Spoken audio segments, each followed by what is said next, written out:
안녕하십니까. 헛방난인 사주상담 이야기 106번째. 오늘은 사주의 관인상생이 잘 되어 학문성이 좋아 직업운도 좋다고 했다가 헛방난인 이야기를 해보겠습니다. 오늘 헛방 이야기는 제게 상담 오셨던 분 사연입니다. 먼저 어떤 사연인지 들어보시고 사주풀이를 해보도록 하겠습니다. 어느 날 중년 남자분께서 전화로 상담 예약을 하시고 정해진 시간에 상담을 하셨습니다. 상담 오신 주제를 여쭈니 이렇게 말씀하십니다. 선생님, 제 사주에 부모덕이 어떻게 나오는지 알고 싶습니다. 라고 하십니다. 저는 사주를 뽑고 집중을 해봅니다. 그리고 그분께 말씀을 드립니다. 선생님 사주에 부모덕이 많이 떨어지시네요. 특히 아버지 덕이 많이 떨어지십니다. 그리고 사주에 학업운도 많이 떨어지시는 사주가 됩니다. 라고 말씀드렸더니 그분께서 말씀하십니다. 그렇군요, 선생님. 제가 하도 막힘이 많아서 실은 다른 곳에서 상담을 했는데 제 사주가 무슨 관인상생인가 되어서 학업운도 좋고 또 인성이 좋으니 부모덕도 좋은 사주라고 하더군요. 그런데 저는 선생님 말씀대로 부모덕이 없이 자랐습니다. 아버지가 알코올 중독에 도박 중독까지 있어 가산을 탕진해 어머니 혼자 식구를 부양하다 결국은 힘에 부치셨는지 집을 나가버렸습니다. 그래서 저는 배움도 짧아지고 그로 인해서 직업도 안정이 안 되니 고생과 막힘이 많은 삶을 살았는데 다른 곳에서 학문성이 좋다고 부모덕이 좋다니 혼란스러워서 선생님께 확인자 상담을 오게 됐습니다. 라고 하십니다. 저는 본인 사주가 왜 부모덕이 없고 배움도 짧게 되었는지 자세히 설명드리고 상담을 마친 사연입니다.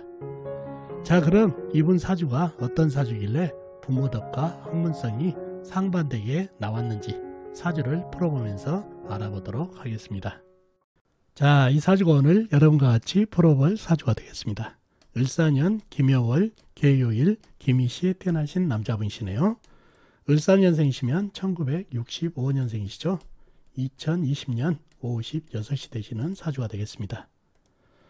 자, 이 사주의 주인공이 저한테 상담을 해가지고 부모덕을 물어봤다는 얘기죠. 그래서 제가 부모덕이 많이 떨어진 사주입니다. 그리고 배움도 짧으신 사주네요 라고 말씀드렸는데 이분이 다른 데서 상담을 했는데 부모덕도 괜찮고 사주가 관인상생으로 학문빨도 좋은 사주입니다라는 얘기를 들어서 상반된 얘기를 들어서 혼란스러웠다는 얘기죠. 자, 어떻게 해서 그런 얘기가 나왔는지 상반된 얘기가 나왔는지 사주 형국을 풀어봐야 알겠죠. 사주 형국을 파악하기 위해서 오행의 분법부터 알아보겠습니다. 먼저 일간인 내편부터 알아볼까요? 일간인 내편의 오행의 세력이 강하면 사주가 강하고 반대로 상대편 내 힘을 빼가는 오행의 세력이 강하면 사주가 약해진다는 얘기죠. 자, 일간이 개수 작은 물로 태어났네요. 물의 내편은 비겁인 같은 물이나 물을 생해주는 쇠가 내편이 되겠습니다. 먼저 비겁인 물을 찾아볼까요? 물은 사주팔자에 나와 있는 거 없고 지장간에도 없습니다. 다음에 물을 생해주는 쇠를 찾아볼까요? 쇠는 일지의 유금 작은 쇠가 나한테 힘을 보태고 있네요. 금생수로. 그리고 다른 데는 없고 연지 사화 안에 경금이 암장되어 있습니다. 자, 그러면 내편이라고는 나와 있는 것은 유금 작은 쇠 하나뿐이죠. 이 사화 안에 경금은 어떻게 작용하는지 좀 이따 보기로 하고요. 그러니 내편이라고는 작은 쇠조가 하나뿐이라 사주가 매우 약해질 가능성이 큰 사주가 됐습니다. 자, 상대편도 한번 찾아봐야 되겠죠. 상대편은 뭔가요? 내 힘을 빼간 후에 식상 내가 생하면서 힘이 받고 재성 내가 극하면서 힘이 받고 관성 나를 극하니까 내가 힘이 약해지는 이 세 가지가 상대편 오행이라 상대편이 되겠죠. 식상은 뭔가요? 물이 생해준 오행이라 나무, 재성은 불, 관성은 흙이 되겠습니다. 먼저 식상인 나무를 찾아볼까요? 나무는 연간의 을목, 그 다음에 월지의 묘목, 작은 나무가 있습니다. 그리고 다른 데는 없고 시지 미토 안에 을목이 암장되어 있네요. 다음에 재성인 불을 찾아볼까요? 불은 연지의 사와 큰 불이 있네요. 그리고 다른 데는 없고 미토, 시지 미토 지장간에 정화가 암장되어 있네요. 다음에 재성인 흙을 찾아볼까요? 흙은 월간의 기토, 시간의 기토, 그 다음에 시지의 미토까지 해서 작은 흙이 힘을 가지고 있네요. 그리고 다른 데는 없고 사환의 무토가 암장되어 있습니다.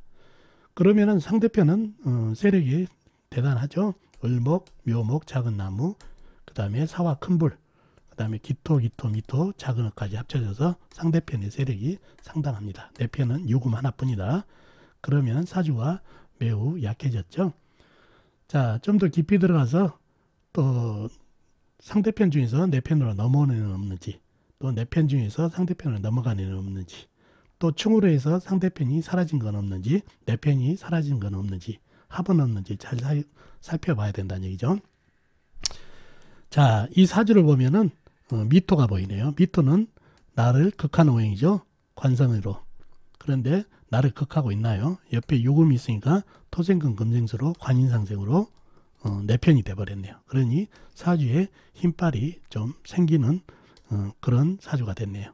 그렇다 하더라도 관성의 힘이 남아더라고 이 불균이 강하니 사주가 약해졌다는 얘기죠. 자, 그런 사주가 됐습니다. 용신은 유금, 금생수 해주고 해주니까 유금이 되겠네요. 사환에 경금이 있는데 어떤가요? 이 나무의 물론 나무의 작은 나무라 간에 기별도 하지만 불기운이 워낙 강하다 보니까 경금이 녹아서 힘이 안 되네요. 멀리 떨어져 있기도. 그래서 용신은 유금이 되고 희신은 역시 작은 새가 되겠습니다. 큰 새가 들어오면은 안 되죠. 작은 물이기 때문에 큰 새가 들어오면 큰 새가 물을 생하면서 좋아지는 게 아니라 금다 수탁이 돼서 물이 흐려져서 물이 오히려 오염돼서 좋지가 않습니다. 그래서 작은 새가 와서 금생수를 해줘야 되죠. 그리고 흙이 작은 흙이라 보니까 큰 흙이 오면 금생수 유통이 안 되고 작은 새가 토생금 금생수로 유통도 해주니까 좋은 그런 운기가 됐습니다. 그래서 희신은 작은 새가 와야 돼요. 물은 어떤가요? 물이 오게 되면 작은 물이 오게 되면 이 나무 작은 나무를 금생수 수생목 목생화로 이어져서 불을 켜주는 의미가 있어서 좋지가 않고 큰 물이 오게 되면은 이 물을 생하고 남는 물이 사화를 쳐버린다는 얘기죠. 그러면 불하고 물하고 전쟁이 돼서 좋지 않고 그래서 희신이 물기운으로 오면 좋지가 않습니다. 반드시 새 중에서도 작은 새가 좋습니다. 사주에 흙도 작고 일간도 작은 물이기 때문에 작은 새를 와야 소통이 된다는 얘기죠. 그런 사주가 됐습니다. 자, 제가 이 사주를 가져온 이유가 있습니다. 바로 오행의 질을 잘 살피고 이 사주에서 나타난 관인상생이 아까 돼서 사주에 파워가 붙었다고 그랬죠. 과연 이 미토가 유금을 생해서 유금이 나를 생할 수 있는 관인상생이 되는지 한번 보자고요. 이거를 알기 위해서 이 사주를 가져왔습니다. 자, 사주를 보면 어떤가요? 계수의 유일한 동반자는 유금뿐입니다. 그리고 사주가 어떤가요? 조열한가요? 충가요? 건조한가요? 자, 사화가 큰 불이죠. 큰 불을 견제할 계수가 하나뿐인데 물이라고는 계수 하나뿐인데 계수가 이 나무 먹기도 벅차다는 얘기죠. 그리고 기토, 미토, 열토가 물을 빨아들여 버리고 그러면 물이 상당히 약해진다는 얘기예요. 그러면은 이 사화가 견제할 수가 없으니까 물론 을목, 묘목, 작은 풀이라 간에 기별은 안 가지만 그래도 불이 좀 타오를 수 있는 여건이 돼서 사주가 상당히 조열한 사주가 됐네요. 그죠? 그러면 이 계수는 말라가겠죠? 자, 이 미토는 어떤 흙인가요? 열을 품은 흙이죠. 열토라고 그러죠. 안에 정화를 품고 있는. 자, 그러면은 이 물이 미토를 좀 식혀주면은 열이 덜 할 텐데 식혀지지 못하다 보니까 유금한테는 쇠라는 거는 열기에 매우 약한 사주예요. 그러니 사화의 열기 거기에다가 미토의 지글지글 끓는 열토의 열기에 의해서 토생금이 아니라 토국금이 되고 있는 그런 형국입니다. 그래서 사주를 보면서 무조건 흙이 있다고 해서 토생금 금생수로 보시면 안 된다는 얘기예요. 사주 형국을 잘 봐야 된다. 오행의 질을 봐야 된다는 얘기가 바로 여기 나옵니다. 이 미토가 어떤 흙이냐는 얘기예요. 주위에 식혀줄 어떤 물기운이라도 좀 있었으면 토생금이 될 텐데 토생금이 안 되는 형국이에요. 더군다나 사주의 사화가 전체적으로 장악을 하고 있어서 열기가 대단하다는 얘기죠. 그러니 이 사주에서는 미토가 토생금이 안 됩니다. 그리고 기토가 개수까지 맞고 있어서 물이 식혀지를 못하니까 이 미토가 열토가 돼서 토생금이 아니라 토국금을 하고 있어서 관인상생이 안 되는 사주팔자가 됩니다. 그래서 이렇게 글자로만 관인상생됐다고 해서 관인상생을 보면 안 된다는 얘기죠. 반드시 조를 살펴가지고 오행의 질을 봐야 된다는 얘기죠. 특히나 미토, 축토였으면 또 달라질 수도 있는데 미토라 더더욱 관인상생이 안 됩니다.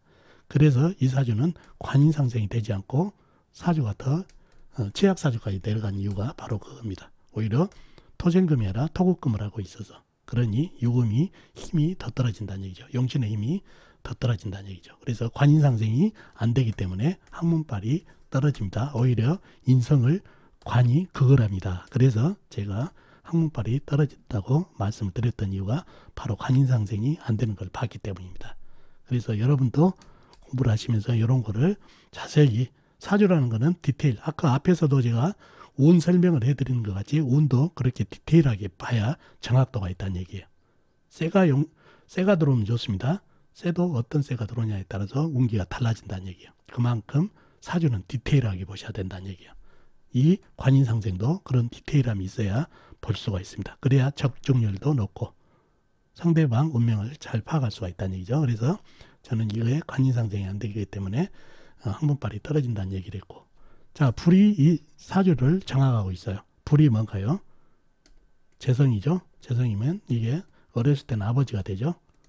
아버지가 나를 말려버리는 형국이죠. 증발시켜버리니.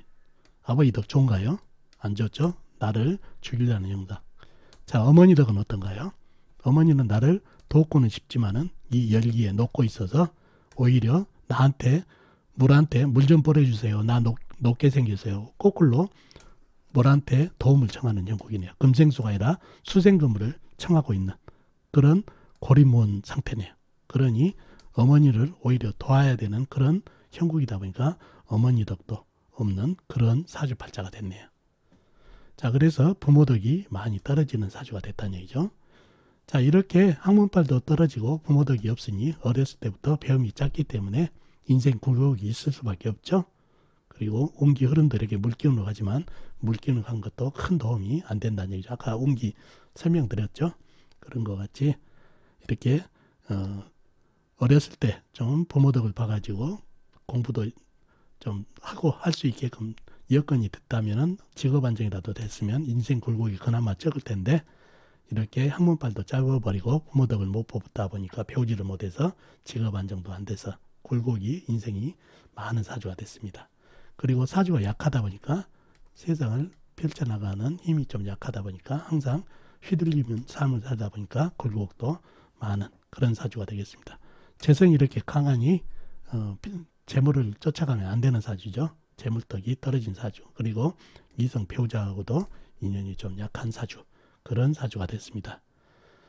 자, 오늘은 이런 사주를 볼 때 오행의 흐름도 잘 봐야 되고 오행의 질을 잘 봐야 헛방을 날리지 않는다는 걸 알기 위해서 이 사주를 가져와 봤습니다. 관인상생이 안 되는 사주입니다.